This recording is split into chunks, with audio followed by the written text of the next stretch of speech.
A la llum del Mediterrani i al vell mig de l'Horta hi ha un poble que va decidir fa molts anys que seria per sempre poble.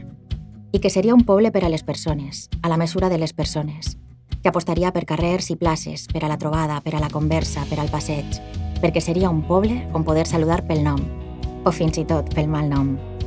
Un poble on créixer junts, on els carrers serien per a menudes i menuts, per al jovent, per als majors, per a les persones en definitiva. I l'espai públic seria això, públic. Així de senzill, així de difícil. Han estat molts anys de camí, de passos endavant en una direcció en la que molts ara creuen. Ara sí.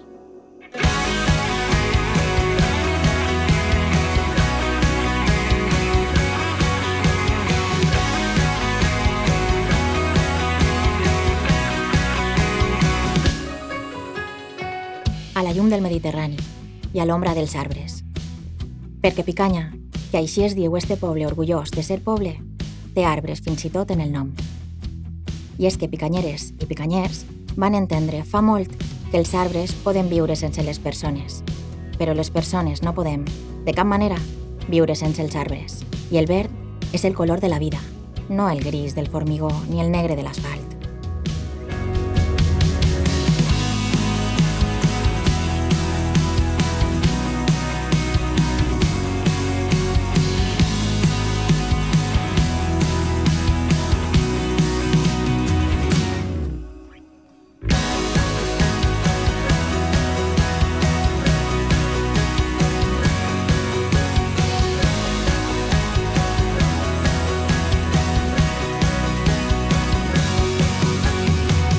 A la llum del Mediterrani, tots els colors del verd que cantava el poeta els trobem als carrers del nostre poble, a cada racó, a cada plaça, perquè la vida ho ha de plenar tot, no pot anar per barris ni distingir entre carrers.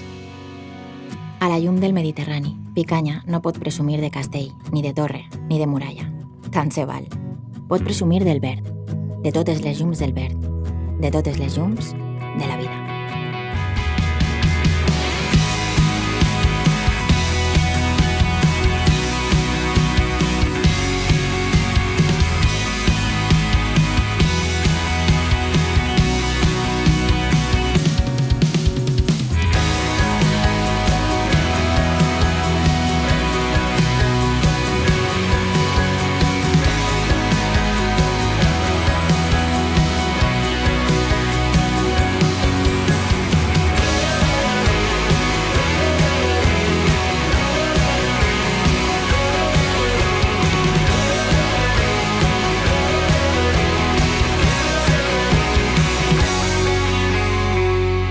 Picanya, totes les llums del verd.